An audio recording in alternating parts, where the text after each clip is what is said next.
durante el tratamiento de aguas residuales. Bien, pues, yo quisiera comenzar primero esta charla por un breve recuento de las tecnologías, digamos, que han evolucionado a partir de inicios del siglo pasado en temas de tratamiento de aguas residuales. Por supuesto que está el sistema de lodos activados desarrollado en el Reino Unido a principios del siglo pasado. Y bueno, así fueron evolucionando algunos sistemas como los filtros percoladores, los filtros anaerobios que se desarrollaron a mitad del siglo pasado. Y después ya en la década de los 70 empezaron a desarrollarse sistemas de tratamiento biológico anaerobio para producir biogás durante el tratamiento de aguas residuales industriales basados en biomasa granular, ¿no? Los sistemas conocidos como UASB, EGSB. Y ya para finales del siglo pasado ya teníamos sistemas biológicos de membrana, tanto aerobios como anaerobios, ¿no? Entonces ha habido una evolución bastante razonable en términos de tecnología, en términos generales para los sistemas biológicos, particularmente para los sistemas anaerobios. Vean cómo al inicio los digestores anaerobios originalmente fueron concebidos para tratar excretas, por ejemplo, excretas y lodos de plantas de tratamiento de aguas residuales, ¿no? Fue a raíz precisamente del desarrollo de los sistemas tecnificados de alta carga que se desarrollaron en la década de los 60 a los 80, fue cuando se empezaron a aplicar estos sistemas para propiamente tratar efluentes industriales con altas cargas orgánicas, como los provenientes de la industria de alimentos, de bebidas, como cerveceras, el sector papelero, también el sector químico y petroquímico. Y ya para finales del siglo, la verdad es que pasado ya teníamos la incursión de las tecnologías anaerobias prácticamente en todos los sectores industriales y se consolidó como una de las tecnologías más empleadas hoy día, ¿no? Bueno, ese es el contexto, ¿no? Tenemos muchas tecnologías y desafortunadamente teníamos todavía un rezago importante de saneamiento de aguas residuales, ¿no? Por ejemplo, en nuestro país, como saben ustedes, más o menos como la mitad de las aguas residuales son tratadas. Este es el contexto global. Vean cómo incluso los países más desarrollados como los europeos, eh, todavía para el 2015 tenían un rezago del 30% de efluentes que no eran tratados. Se proyecta para el 2030 que todavía van a tener un rezago del 15%. Ni se diga de los países que están en desarrollo, ¿no? Como el nuestro, que todavía tenemos un rezago más importante en temas de saneamiento, ¿no? Entonces, ciertamente tenemos muchas tecnologías disponibles, pero todavía mucho trabajo por hacer, ¿no? Y yo quisiera enfatizar los principales retos, digamos, que de alguna manera frenan o obstaculizan la inversión en nuevos proyectos para el tratamiento de aguas residuales. Primero, pues obviamente los altos costos que implica la construcción y la operación de esta infraestructura, ¿no? El otro gran reto es la composición compleja, principalmente del sector industrial, y estos escenarios obviamente demandan tecnologías que sean económicamente viables y que sean eficientes, ¿no? Y el tercer punto tiene que ver con la descarga de nuevos contaminantes que son persistentes y que no son tan no son tan fáciles de eliminar de las aguas residuales, ¿no? Entonces, aquí les voy a presentar en esta charla algunos casos de estudio de del tratamiento de aguas residuales de diferentes sectores industriales con el propósito de ilustrar algunos casos de éxito no solamente enfocado a la producción de biogás durante el tratamiento de estos efluentes industriales, sino también para la recuperación de algunos otros recursos a partir de ellos, ¿no? El primer caso tiene que ver con el sector papelero. Son tres papeleras ubicadas en los Países Bajos.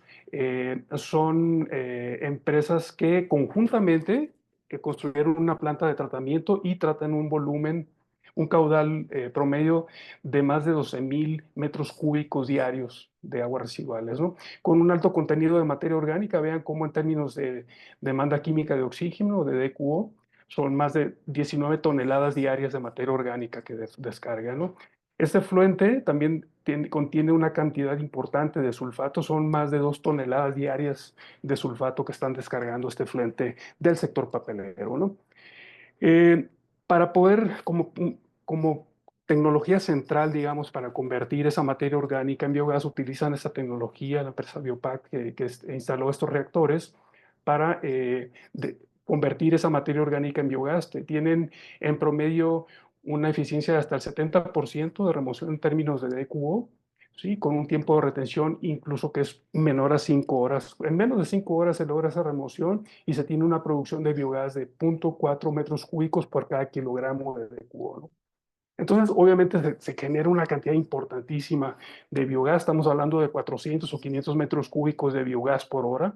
Ese biogás, como dije hace un momento, eventualmente va a tener una importante fracción de sulfídrico, porque derivado de la reducción del sulfato, ¿no? Entonces una fracción de ese sulfato se convierte a sulfídrico y va al biogás. Entonces para depurar el biogás se utiliza un sistema, un scrubber en el que se purifica ese biogás, se fija el sulfídrico en la fase líquida y obviamente tenemos la corriente de biogás libre de sulfídrico para poder ser aprovechado para, en este caso, para producir energía eléctrica.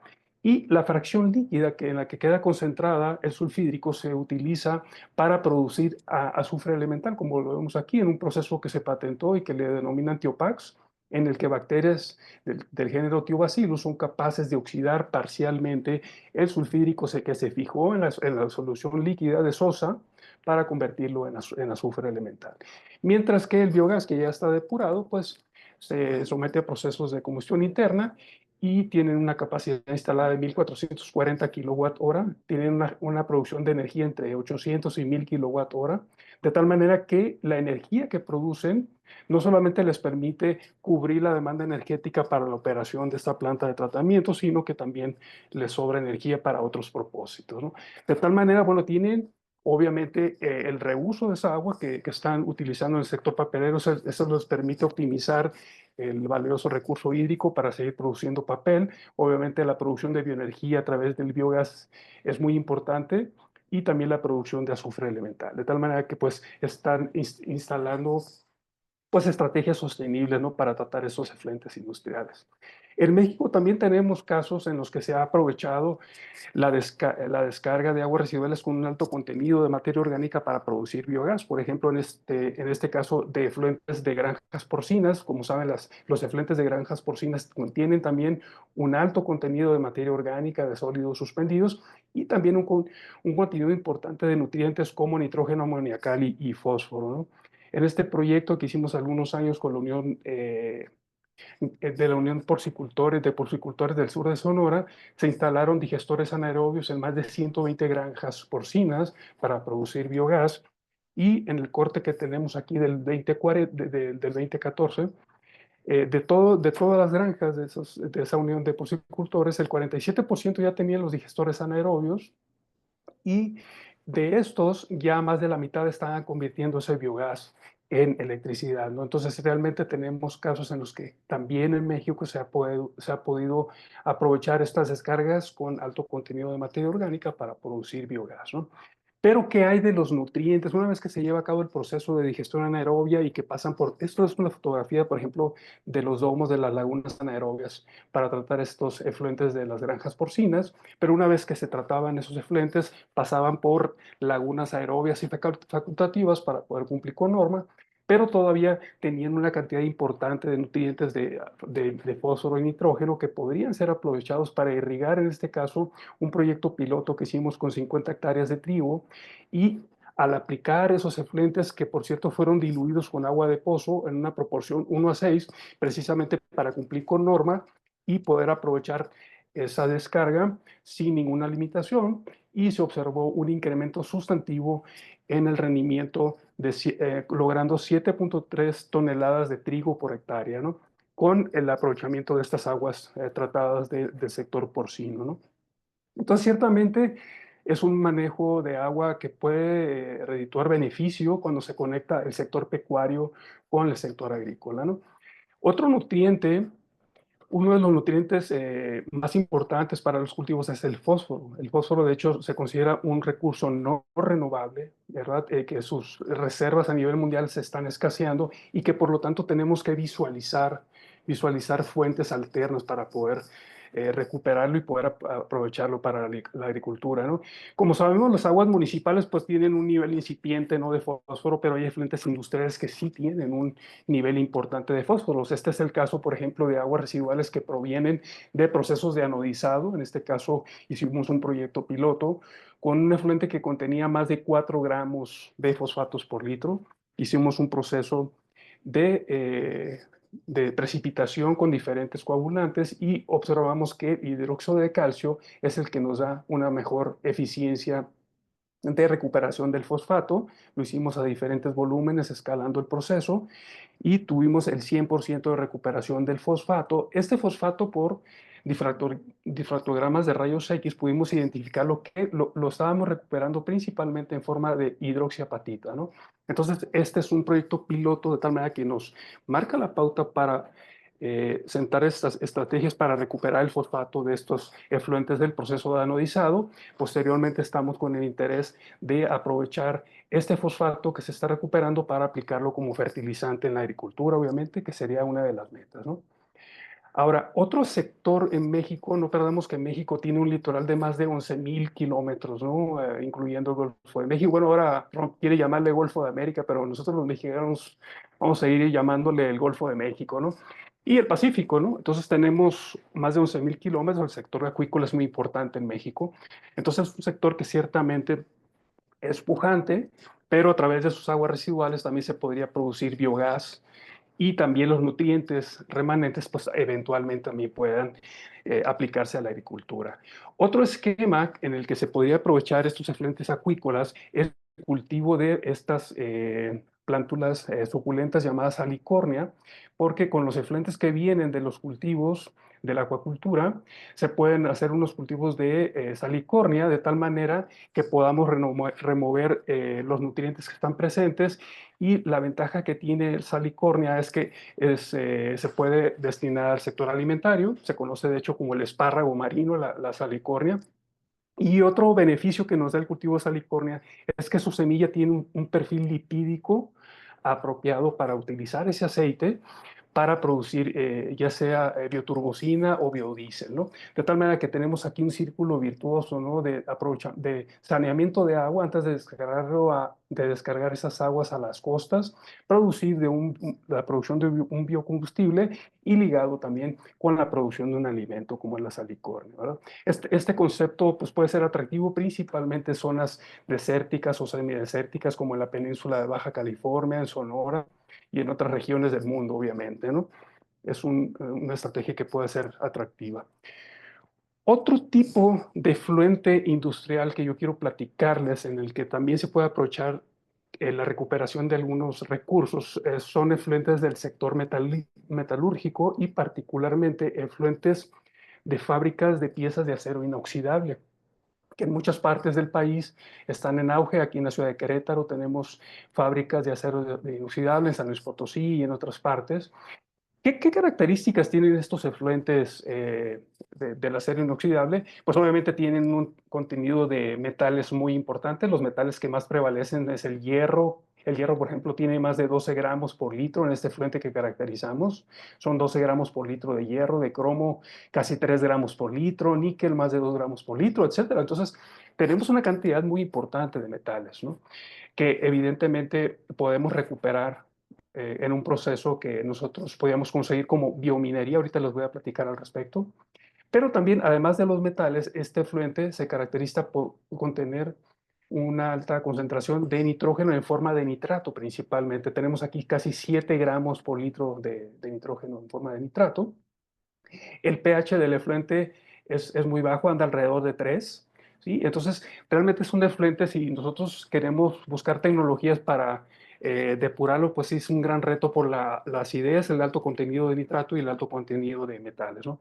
Y la estrategia que nosotros utilizamos es utilizar este bioreactor de membrana en el que llevamos a cabo el proceso de desnitrificación. ¿Qué es el proceso de desnitrificación? Pues reducir este nitrato que está presente aquí, los 7 gramos por litro, a nitrógeno molecular, ¿no?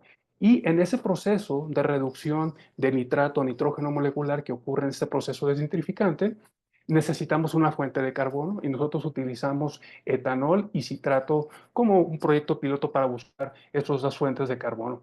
Logramos con ello más del 94% de reducción de nitrato. Pero con la alcalinidad que producía este proceso de desnitrificación, esa alcalinidad la pudimos recircular y la podemos recibir en esta columna en el que mezclamos la entrada del efluente metalúrgico con la alcalinidad del efluente del bioreactor de membrana con el fin de controlar el pH y que así lo alimentáramos al reactor de una manera más controlada el pH. De hecho, con esa estrategia pudimos ahorrarnos todos los insumos para control del pH, simplemente con la propia alcalinidad que estaba produciendo el reactor de membrana fue suficiente para controlar el pH arriba de 7 sin ningún problema, ¿no? Y bueno, ¿qué pasa? Al subir el pH, lo que propiciamos también es una precipitación importante de todos los metales. Simplemente por el cambio de pH, vemos aquí en esta columna de precipitación todos los metales que estábamos recuperando, ¿no? Y por caracterización por rayos X pudimos identificar magnetita, hierro cero valente, en fin, muchos metales valiosos que estábamos recuperando, incluyendo metales catalíticos preciosos, ¿no? Como paladio, platino, circonio, ¿verdad? Que para el mercado de los procesos de catálisis son muy atractivos, ¿no? Entonces cumplimos varios propósitos. Aquí vean cómo aquí después del permeado tenemos una fotografía, que es un agua que se podía utilizar sin ningún problema para los procesos de nueva cuenta. Tiene más del 94% de remoción del nitrato, prácticamente libre de metales porque la mayor parte fueron recuperados y precipitados en la columna de precipitación, ¿no? Hay una patente que estamos en curso con respecto a este proceso que desarrollamos para tratar este efluente metalúrgico y recuperar los metales, ¿no? ¿Qué hicimos en un proyecto piloto para utilizar estos metales que recuperamos? Esos metales los mezclamos con biomasa anaerobia en un bioreactor y al enriquecer esa biomasa en un reactor, aplicamos ese bioreactor para tratar contaminantes persistentes. En un escenario piloto, primero aplicamos este concepto de enriquecer la biomasa y de hecho el enriquecimiento con esos metales fue muy pequeño, fue alrededor del 1% de la biomasa de los metales que recuperamos, para que enriqueciendo esa biomasa metanogénica con los metales pudiéramos degradar estos antivirales, la ribavirina y el tenofovir, que son dos antivirales que se utilizaron muy ampliamente durante pues el brote que tuvimos de COVID hace unos años, ¿no? Lo que observamos es que el reactor, que solamente tiene lodo metanogénico, logra una eficiencia pues un tanto incipiente, porque más o menos, por ejemplo, para la ribavirina es alrededor del 50%, y para el reactor que estaba tratando tenofovir, tenemos pues incluso por debajo del 40%.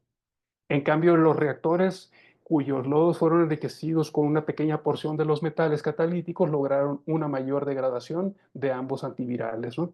Entonces, logramos buenos desempeños en términos de degradación de DQO, remoción de la ribavirina y este concepto, bueno, además dimos seguimiento, ¿no? Por ejemplo, esta es la estructura compleja de este antiviral, el tenofovir, y vimos cómo se degrada prácticamente a moléculas mucho más pequeñas que fácilmente pueden ser tratadas en un posttratamiento aerobio, ¿no?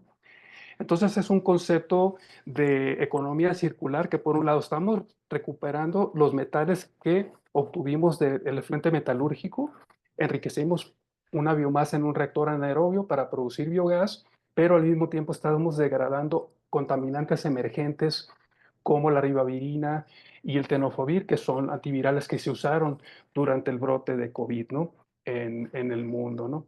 Este concepto también actualmente en esta tesis de doctorado que desarrolla Francisco Javier Mares Carvajal, estamos también aplicándolo para efluentes reales de una fábrica de plásticos aquí en Querétaro y hemos visto que también precisamente por este proceso de catálisis y la actividad metanogénica de las bacterias se logra hasta el 95% de la materia orgánica presente de un efluente de fábricas de plásticos que como principales componentes tienen glicoles y compuestos fenólicos y otros compuestos sumamente tóxicos, pero esta combinación de actividad biológica con el proceso de catálisis, con las trazas de metales que incorporamos, pues le confiere una alta capacidad de degradación, ¿no? Entonces creo que este concepto es muy promisorio, sobre todo para aplicarlo en efluentes del sector químico, petroquímico e incluso para efluentes de hospitales, donde podíamos esperar también la incidencia de estos fármacos como antivirales, antibióticos y otros compuestos que son difíciles de degradar, que son persistentes para los sistemas convencionales de aguas residuales, ¿no? Otro ejemplo que les quiero dar sobre el tratamiento de aguas residuales industriales tiene que ver con las aguas que se generan de los sistemas de captura de CO2. Ajá. Como saben, bueno, el CO2 pues es el principal gas que contribuye al calentamiento global, ¿no? Entonces, en los sistemas termoeléctricos donde se quema carbono o gas natural o petróleo, pues se tiene estos sistemas de captura de CO2 para evitar que se vaya a la atmósfera y eso se llevan a cabo aquí en sistemas de absorción, son sistemas con soluciones altamente concentradas de aminas que tienen una alta capacidad de absorber el CO2 presente en, en las emisiones gaseosas de las termoeléctricas y de manera controlada, una vez que se fija ese CO2 en las aminas, en una segunda etapa se liberan de manera controlada el CO2 y normalmente, como vemos aquí en la gráfica, ese CO2 de manera controlada se inyecta al acuífero, ¿no? Entonces con eso se evita que vaya a la atmósfera. Digamos, a grosso modo es más o menos como funciona un sistema de captura de CO2, ajá, pero nosotros nos centramos al tratamiento de las soluciones de aminas porque una vez que cumple su ciclo, pues obviamente hay que descargarlo, ¿no? Y alguien tiene que tratar esas aguas, ¿no? Las principales aminas que se utilizan en estos sistemas de captura de CO2 es la monoetanolamina, que ahorita vamos a ver en un efluente real, que fue la que más prevaleció, y en segundo término otras aminas que están en menor proporción. ¿Cómo funciona este sistema de captura de CO2? Bueno, como les decía, tenemos la solución concentrada de aminas, se hace pasar el gas que viene de la termoeléctrica, y este proceso ocurre a presión atmosférica a 55 Celsius y después, para liberar de manera controlada, pues se incrementa la temperatura y la presión de manera controlada. Y con eso, por un lado, bueno, tenemos ya la liberación del CO2 de manera controlada y tenemos, por otro lado, la regeneración de esas aminas que sirven para seguir fijando más CO2, hasta que llegue un punto en el que se gasta esa solución y ya no tiene la misma capacidad de fijar el CO2 y pues hay que descargarlo, ¿no? Entonces, esas aguas nosotros propusimos sistemas de nitrificación y desnitrificación para poder degradarlas. Entonces hicimos es un proceso piloto. Por ejemplo, utilizando como modelo la monoetanolamina, lo primero que va a ocurrir por la degradación de las bacterias va a ser una hidrólisis. Y derivado de esa hidrólisis se va a generar acetaldehído y el amonio, ¿no?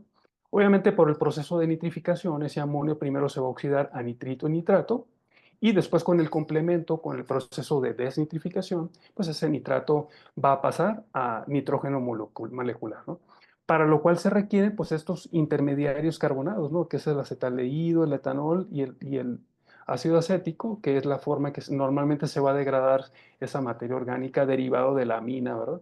Entonces nosotros nos postulamos que si era factible degradar estas aminas más allá de que son sumamente tóxicas, no solamente para nosotros, sino también para las bacterias, pero nos planteamos el reto de ver si era posible en un sistema biológico degradar este es el efluente real. Vean cómo la monoetanolamina, el aminoetanol, contenía casi 600 gramos. 600 gramos por litro era sumamente concentrada esta solución de aminas que se obtuvo de esta columna de absorción.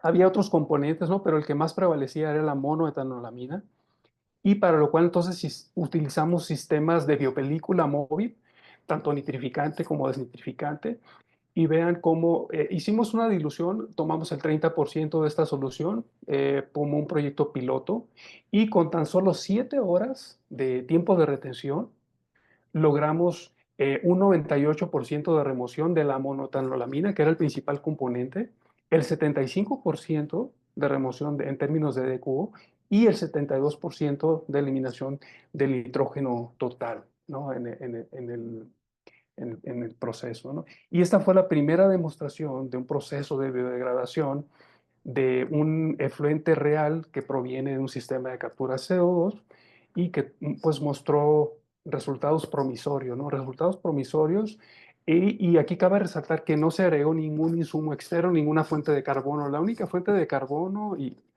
y de nitrógeno, pues obviamente eran las propias aminas que tenía este efluente real, ¿no?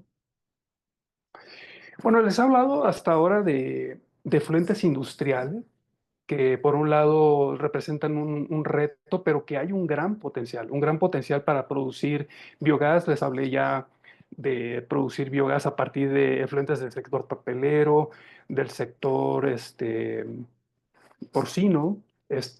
Y bueno, actualmente estoy participando afortunadamente en nuevos proyectos para el sector pecuario, para rastros avícolas, porcinos. Y todos esos efluentes, digamos que el común denominador que tienes es que tienen mucha carga orgánica y por lo tanto tienes mucho potencial para producir biogás a partir de ellos, ¿no?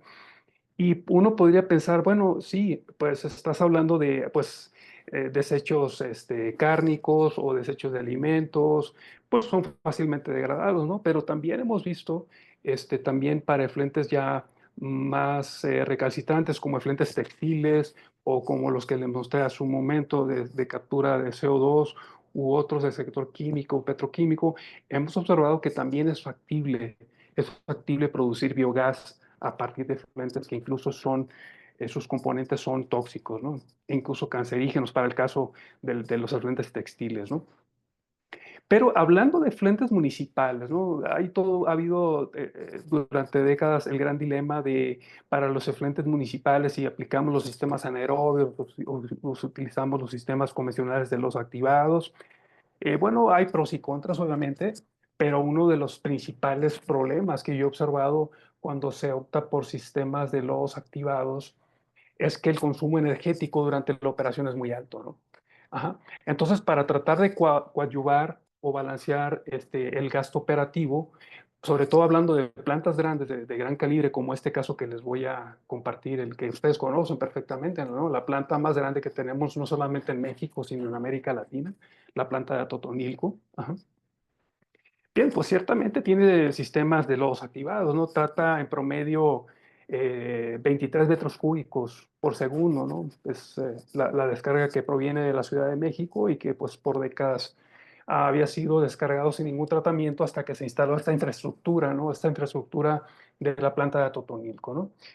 Entonces, para poder disminuir el gasto operativo, se instalaron digestores de lodos con la meta de producir biogás que con la quema de ese biogás se pudiera obtener parte de la energía que se requiere para la operación de la planta y para lo cual, pues esta digestión se realiza en 30 digestores de 13.000 metros cúbicos, ¿no?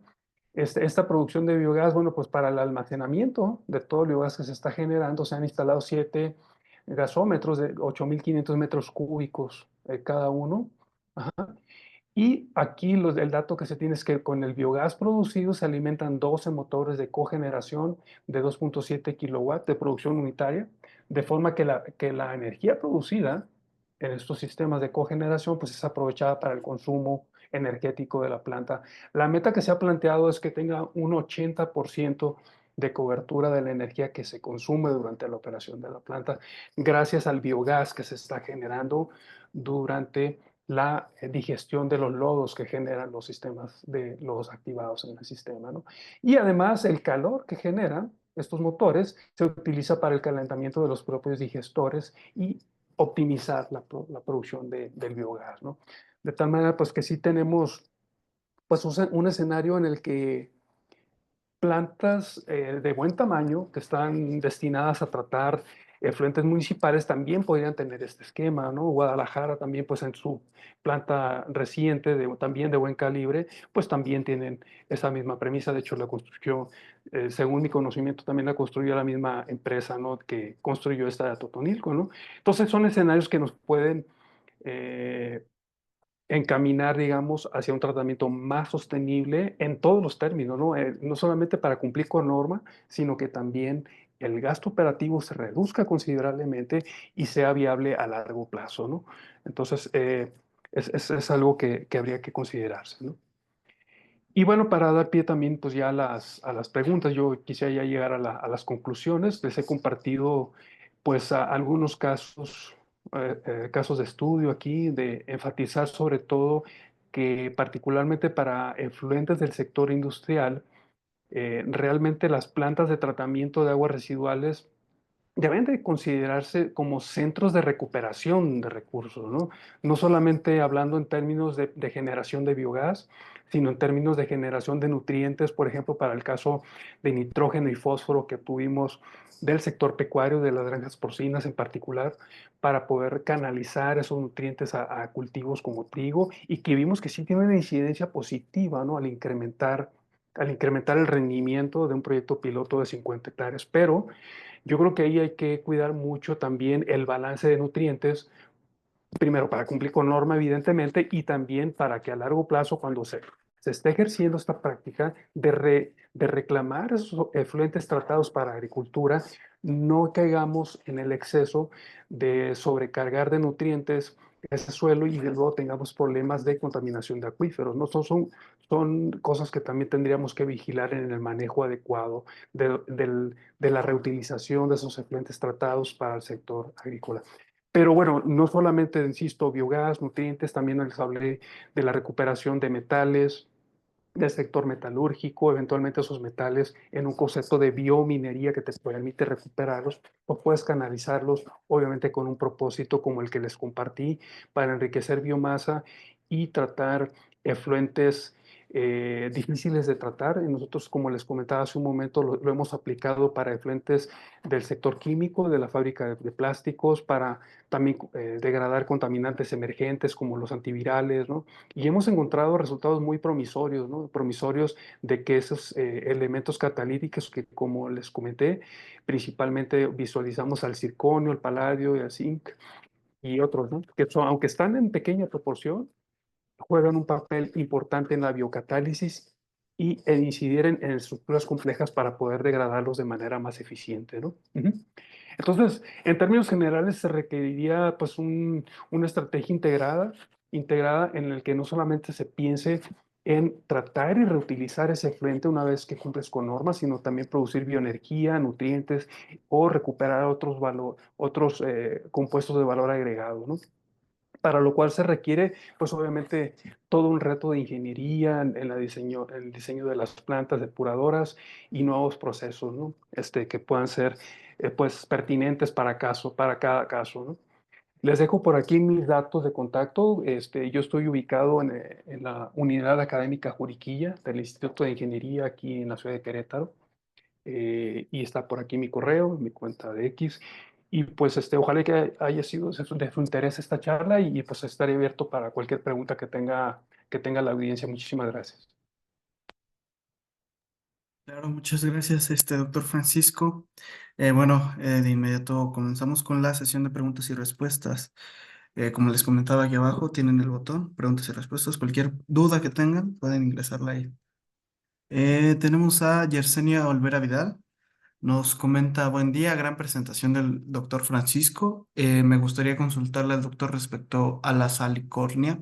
Salicornia, como proceso de tratamiento, pudiera aplicar para el espárrago. Lo comento porque en Baja California Sur se da mucho esta planta. Sí, ciertamente cuando estábamos desarrollando antes que nada, pues gracias por el comentario y por la pregunta. Ciertamente cuando estuvimos en ese proyecto de bioturbocina, hicimos un recorrido tanto por el sur de Sonora y Baja California para identificar especies de salicornia que precisamente fueran propicias para el desarrollo de este concepto, ¿no? Este concepto ya se ha aplicado a gran escala en los Emiratos Árabes, por ejemplo, ¿no? Con, digamos, las tres premisas, ¿no? Obviamente, tratar el agua para sanear y evitar que contamine la costa de los afluentes del sector acuícola. Y por otro lado, pues la plántula per se para pues, canalizarla al sector alimentario. De hecho, se considera un alimento gourmet, ¿no? Yo los he visto por ahí en algunos supermercados. Este, y pues obviamente el rendimiento que aunque es limitado, podría ser como un plus, ¿no? Para dar viabilidad económica a un proyecto de este tipo, para extraer los aceites de la semilla de salicornia para producir ya sea biodiesel o bioturrocina, ¿no? En México todavía no se ha aplicado a gran escala, lo que yo sí sé es que en los Emiratos Árabes sí se ha escalado a ese nivel. Pero yo creo que es promisorio esa tecnología para nuestro país, sobre todo en esa región donde describe la colega que hizo la pregunta, efectivamente. Muchas gracias. Tenemos a Omar Ensaldo. Nos comenta muchas gracias, muy interesante la plática. ¿Existe una regla de dedo en carga de materia orgánica o flujo en plantas municipales para la decisión de producir biogás? Mm, pues en términos generales, tú podrías aplicar digestores anaerobios para tratar aguas municipales, sobre todo para nuestra región latinoamericana que tenemos la temperatura propicia. Pues hoy día tenemos muchos digestores anaerobios, incluso en los que yo he participado para el diseño de plantas municipales o de fraccionamientos o de grandes hoteles en la Riviera Maya, ¿no? Entonces, sí hay resultados tangibles porque por un lado, al poner sistemas anaerobios, aunque no estés recibiendo una carga alta y aunque no estés aprovechando el biogás porque quizás no llega a un nivel de producción como para poder aprovecharlo, como en el caso de Atotonilco, que es una cantidad enorme de biogás y que por ende tienes que aprovecharla. Para el caso de aguas municipales, si tú pones un digestor para tratar el agua, sí te va a disminuir considerablemente el costo operativo, ¿verdad? Con ese propósito, claro que es viable técnicamente y hay, pues en toda Latinoamérica, en todo el mundo, yo diría, hay plantas que consideran tecnologías anaerobias para tratar aguas municipales. Pero ya cuando estamos hablando de plantas ya de buen calibre como la de Guadalajara o la de Tonilco y otra ciudad de buen tamaño, ya se tendría que apostar para que el lodo excedente pueda destinarse a digestores de lodos para que pueda en ese escenario producir biogás que eventualmente tenga un uso, ya sea para cubrir parte de la demanda energética de la planta u otro fin, ¿verdad? Muchas gracias. Continuamos. Tenemos a Talisa Anaí Domínguez Sánchez. Nos comenta actualmente la normativa mexicana nos obliga a recuperar gases y qué podemos hacer para encaminar las normas mexicanas a recuperación de nutrientes. Sí, que yo tenga conocimiento, la norma todavía no entra en vigor para las emisiones gaseosas. Sin embargo, de acuerdo a los protocolos de París, ¿verdad? Que hay acciones concretas que se está pidiendo para mitigar las emisiones de gases de efecto invernadero. Yo preveo que sí, eventualmente entrará al marco normativo en el que se tenga que contemplar esto, ¿verdad? Y la segunda parte de la pregunta, me la puedes repetir, perdón? Claro que sí. Es qué podemos hacer para encaminar las normas mexicanas a recuperación de nutrientes. Bueno, yo creo que sí, es una pregunta interesante, porque de alguna manera, digamos, nosotros hemos canalizado este tipo de proyectos a gran escala, pues con el fin de pues, canalizar volúmenes importantes y conectarlo con un sector primario que es la agricultura, ¿no? Pero si se pone como norma, evidentemente tendrá que ser un marco normativo muy cauteloso por lo que comentaba hace un momento, ¿no? De que si bien es cierto, son cantidad de nutrientes relativamente bajas, tenemos que hacer un plan agronómico en el que esté balanceado la cantidad de nutrientes que tiene ese frente tratado con respecto a la demanda de la planta. Porque si descargas un exceso, donde va a terminar es en el suelo y en el acuífero últimamente. Entonces, tenemos que buscar empatar, digamos, la oferta y la demanda, digamos, en esos escenarios, ¿no? Muchas gracias. Tenemos a Jimmy Loaiza, nos pregunta cuál sería la recomendación para remover el H2S en biogás de plantas de tratamiento de aguas residuales. Bueno, de lo que yo he observado, sí, muchas gracias por la pregunta. De lo que más he observado yo son estas torres con sosa concentrada, que son las que más se han empleado para fijar el sulfídico, como el ejemplo que les puse en el sector papelero, ¿no? Pero hay otros procesos, ¿no? Hay procesos de precipitación, este, entonces, pero el que más yo he observado es con sosa concentrada para llevar un lavado, ¿no? Del sulfídrico en el biogás. Muchas gracias. Tenemos a Rodrigo Lucio, nos comenta una presentación muy interesante. ¿Sería posible conseguir una asesoría con usted sobre acciones de saneamiento en el servicio público? Sí, con mucho gusto. Por ahí les dejé mi mis datos de contacto, si no, ahorita en el chat le dejo mi correo y ya con mucho gusto usted me puede contactar y con mucho gusto aquí en el Instituto de Ingeniería podemos apoyarlo en lo que ustedes requieran con mucho gusto. Muchas gracias. Tenemos a Juana Beatriz Durán. Nos comenta muchas gracias, doctor. Excelente su ponencia. Las tecnologías biológicas de recuperación que nos ha comentado, ¿se pueden escalar para comenzar a hacer una mayor producción? ¿O cuáles son los retos para llegar a verlos a gran escala y poder ser parte de un aprovechamiento industrial de los subproductos y de la agua tratada? Gracias. Sí, tal vez se refiera a las tecnologías biológicas de recuperación, no sé si se refiere a las de metales, por ejemplo, que era un bioreactor de membranas. De hecho, una patente que ya pasó, prácticamente ya está concedida. Sí, ahí estamos esperando nichos de oportunidad para escalar esta tecnología, pero la verdad es que nosotros lo que observamos en el laboratorio es que es muy promisoria porque incluso en términos operativos, ese bioreactor de membrana lo operamos durante 3, 4 meses y no, es que olvidé los detalles de en qué consiste la patente, pero parte del concepto es que es como una especie de hidrociclón, el reactor de membrana, y esas condiciones hidrodinámicas aunado a partículas de carbono activado en la que está la biopelícula, propicia la coalición de las partículas de carbono activado con la biopelícula, con la membrana, y eso evita su colmatación. Entonces, no se incrementó en esos 3, 4 meses, no se incrementó la presión transmembranal y eso propicia pues que a largo plazo la operación sea más factible en los bioreactores de membrana, ¿no? Es una de las ventajas que nosotros observamos para llevar a cabo este tratamiento del efluente metalúrgico, ¿no? Muchas gracias. Tenemos a Ana Luisa Zavala García. Nos comenta cuál sería el volumen o calidad recomendable para la generación, utilización del biogás y sea autosustentable el sistema de tratamiento. Bueno, en términos de calidad, lo que pasa es que el biogás se puede utilizar con dos propósitos, ¿no? Si se va a utilizar únicamente para cogeneración, como el caso de las plantas de Atotonilco, lo único que se quita es la humedad y el sulfídrico, ¿no? Sobre todo el sulfídrico, sobre todo para evitar daño en infraestructuras de corrosión, ¿verdad? Entonces se le quita el sulfídrico y la humedad básicamente.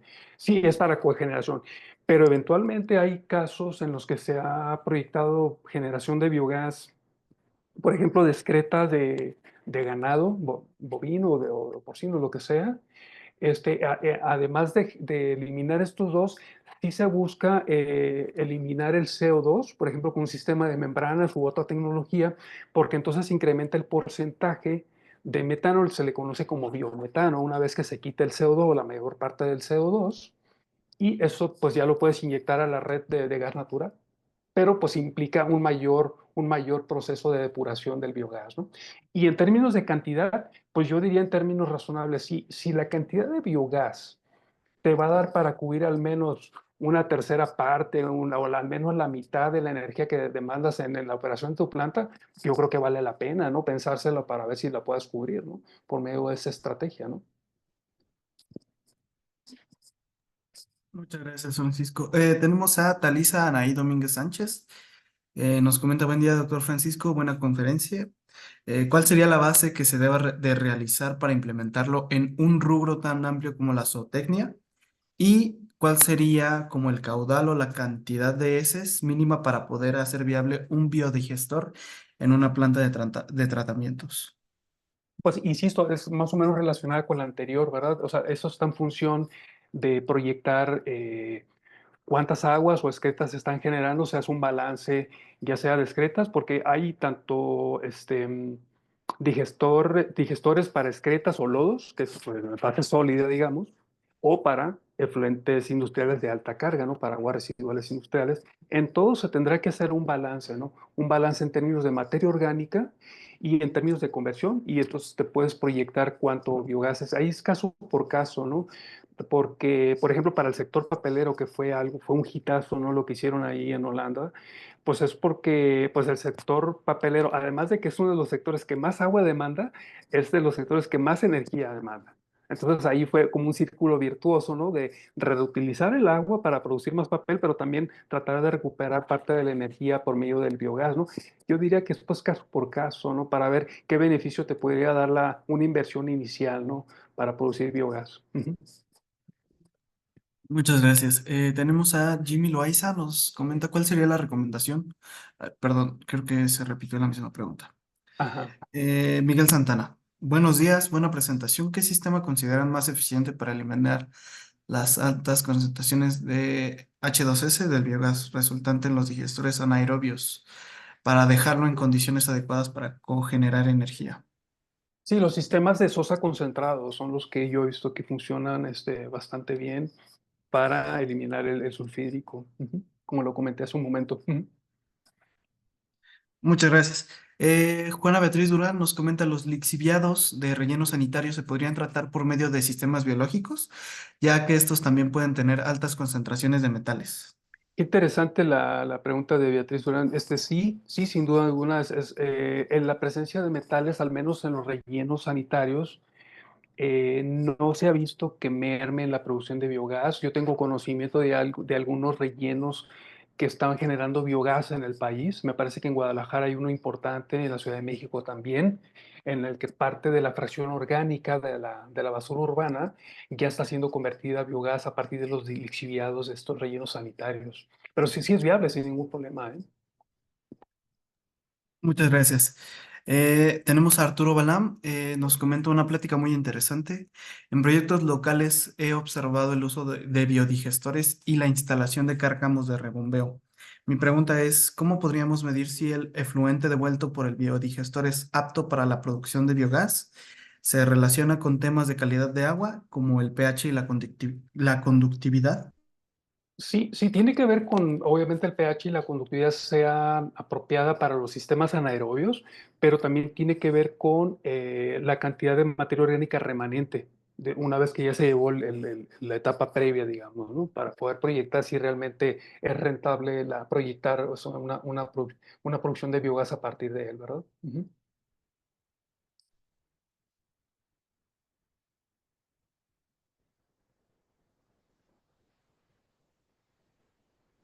Muchas gracias. Tenemos a Cristian Charbel González de la Mora y nos pregunta de un petar de un hotel, ¿se puede realizar el proceso de un biodigestor?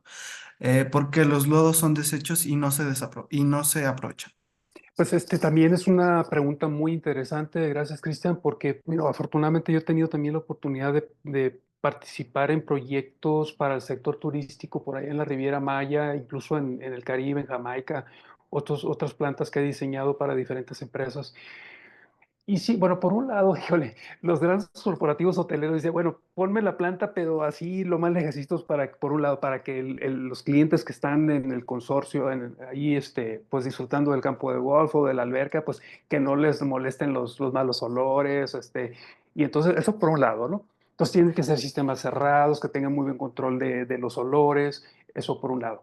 Pero hablando particularmente de la pregunta que plantea Cristian, creo que sí es factible proyectar la producción de biogás, pero yo, al menos para el sector turístico, podemos imaginar, no sé, Los Cabos o Acapulco, cualquier polo, digamos, turístico del país.